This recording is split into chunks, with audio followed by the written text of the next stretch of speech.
work. Okay, I have a block here that I marked the center of it. I'm going to use the center of my circle to put right there where I marked. And with each one that I put there, I'm going to use that as the place as my guide so that I have these evenly spaced as I go into the middle. So what I'm going to do is bring my machine over. I've got this centered right in the middle. So that's where I'm going to bring my needle up, the hopping foot right up against that ruler, and tack it down. As you're quilting, you may feel like that you need to have your hand on the whole circle, but you don't. Just have your hand where you're quilting at the time. That way you'll have control over what you're doing. When you're doing circles, there are a few places that it's just a little more tricky, and it's at the 10 o'clock, the 2 o'clock, the 4 o'clock, and the 8 o'clock of the circle. You feel like you want to keep drifting off, so that's where you're really going to have to hug even more with the hopping foot, the quilting machine, so that you don't wander off. You want to always have your hopping foot in contact with the ruler. So here we go.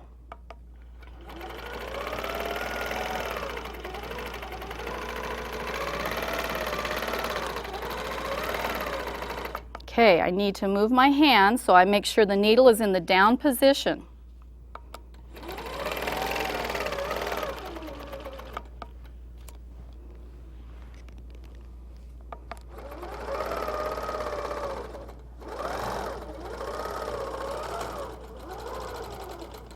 Great. Okay, I just finished my first circle. Now I'm going to go on to the second one. You want to line it up just like you did the first one with that center mark.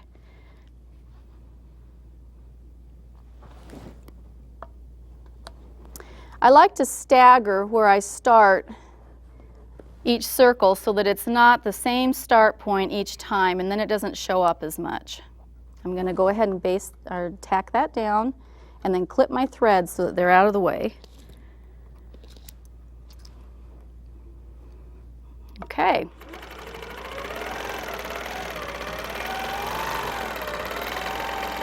Now at this point I'm feeling like I don't have control, so I'm moving my hand.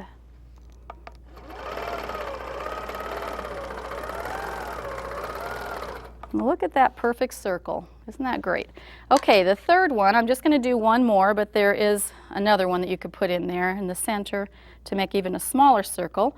But we're just going to do one more just so that I can demonstrate how nice this looks.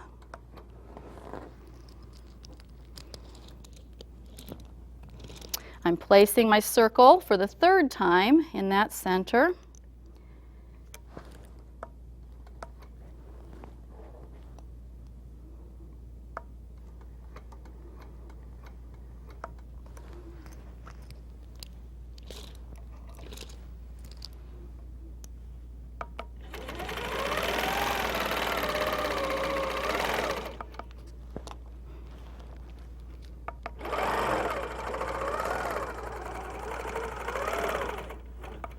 Look at that. You've got concentric circles.